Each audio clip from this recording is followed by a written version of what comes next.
Oh my, it seems like Reds are leaving the sinking ship, which is named Russia. Dmitry Kazak, who was the close advisor of Putin, has resigned today. What is interesting about this person that he was really close to Putin. In 1999, he joined the government, he was a chief of staff, then became the deputy prime minister of Russia, so his career was kind of perfect. But what is important, and it has been already confirmed, that Kazak was against the invasion of Ukraine. So he was actually the only official within the Kremlin's circle who was against this military intervention. Maybe that's why we haven't heard from him for a very, very long time. Kazak also supervised Minsk agreements from the Russian side, and he said that Russia is forced to leave those, but still he was against the military action. And just for you to understand, he's not the Russian oppositioner, he grew up within the Russian system. He used to be Putin's friend. Well, maybe he is still his friend, no one knows, but I would suggest Dmitry Kazak not to stay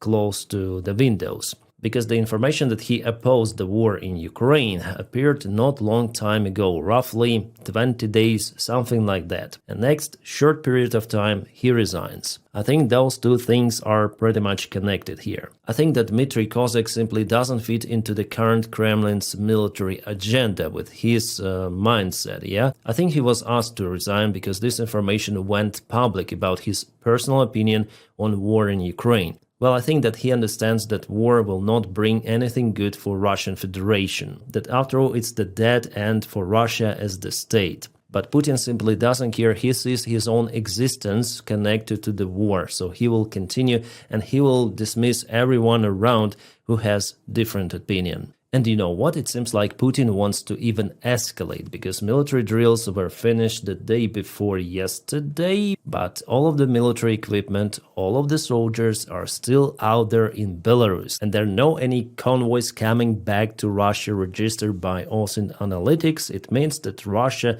somehow put 100,000 soldiers on Belarus territory by the time Russia needs military in Ukraine.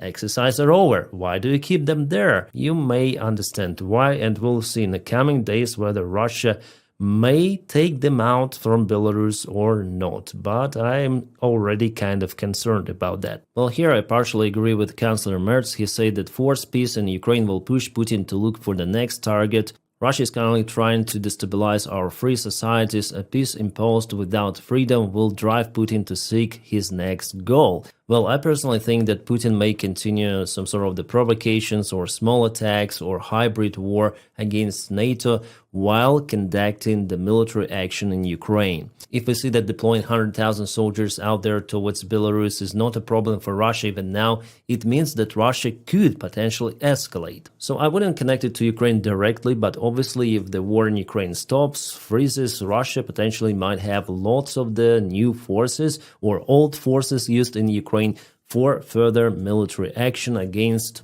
other countries. And here I partially agree with German Chancellor. Guys, we're at the Polish government website, so here's the information that Foreign Minister Radoslaw Sikorski meets head of Chinese diplomacy, Wang Yi. Wang Yi visited Poland, first time for the last 6 years. So what's the reason of such important figure, Wang Yi, to visit Poland? Especially right now that there is some sort of the escalation, that Russia launches drones to Poland. And with all of those military drills, well, the answer is simple. Poland closed the Belarus border. So it actually means the cancellation of the ground transportation of the Chinese goods to European Union. That is one of the biggest consumer of the Chinese goods, together with the United States of America, by the way. So just ships are now available for China for deliveries. So obviously China doesn't like it. That's why they sent the whole foreign minister to speak with Poland, but negotiations, unfortunately, for China at least, failed. Poland refused to open the border by the time there is the threat from Russia and Belarus altogether. So China, don't go to Poland to speak about opening border for your goods. Speak with freaking Putin, because he escalates there in the region and Poland just counteracts to everything of that. I think it was really a proper decision from Poland to cross that border. Of course, it's the national security. So Chinese officials knocked to the wrong door, trying to resolve this issue, right? Well, I think that Polish side, especially Radoslaw Sikorski, foreign minister of Poland, told China exactly what I'm telling you now.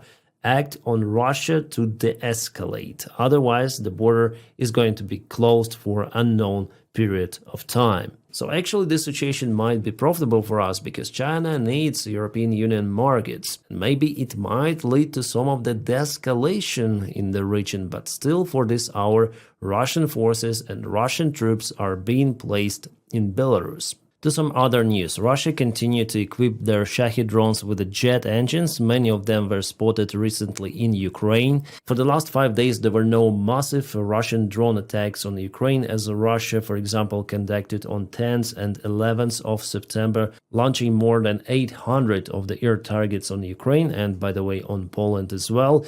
But still, every night, roughly 40-50 drones are spotted in Ukrainian airspace, and many of them now are like that, flying with a very high speed, Shahed drones with significant warhead. For example, this is the shell itself, it's 60 kilograms, quite big, plus there is the shrapnel inside, so that is how Russia deals with Ukrainian infrastructure, military, and of course civilians, because they don't really care what to strike. But the Ukrainian railway company Ukrzaliznytsia now says that Russia is focused to damage their infrastructure, railways, stations, bridges, electrical substations, and so on. Definitely I may confirm it because this information is publicly available. Russia disturbs Ukrainian logistics, because Ukraine delivers most of the weapons out there to the front lines using railways. Alright, good news, we have already told you in one of my recent videos that Ukraine obtained the first military package that will be delivered to Ukraine very soon from the United States. European partners are paying for it, and there will be many missiles, Patriot missiles delivered to Ukraine. There will be PAX remotes, very expensive, because Russia started to use ballistics on Ukraine more than before. Just remember the recent attack on the Ukrainian ministry right in the central part of Kiev, not far away from the main square. And I think that Russia might intensify those strikes on Ukrainian government buildings, including the parliament building, Verkhovная Rada of Ukraine, also in the central part, or maybe president's office, but I expect this sort of the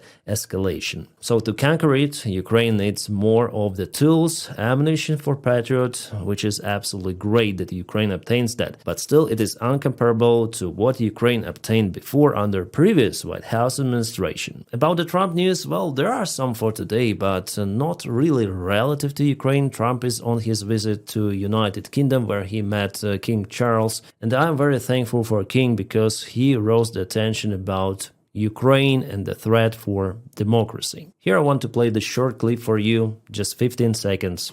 Today, as tyranny once again threatens Europe, we and our allies stand together in support of Ukraine to deter aggression and secure peace. And our allies.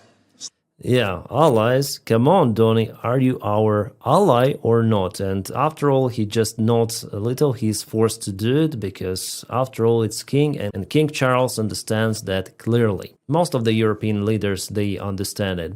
The threat from autocracies is just crystal clear. But Donny, really, he doesn't give a about the situation. Wow, after all, Europe plans more sanctions on China. Will that be enough for Trump? No, never be enough for Trump, absolutely. So what Europe wants to do is to apply some of the sanctions on separate companies that continue operating working for Russian military sector. Here we are not even saying about the energy companies in China that continue to purchase Russian fossil fuels. No, it's just electronics, drone part production, and so on. Yeah, even though this step is good from Europe, but Donald Trump may come out with new demands for Europe to apply more sanctions or to make some other things, cancel completely implement MAGA in Europe. So his demands have no ground behind, absolutely. The main idea for Trump is to blame someone else for his failure in resolving the war in Ukraine. And the most tricky thing that it cannot be resolved, actually, from the United States of America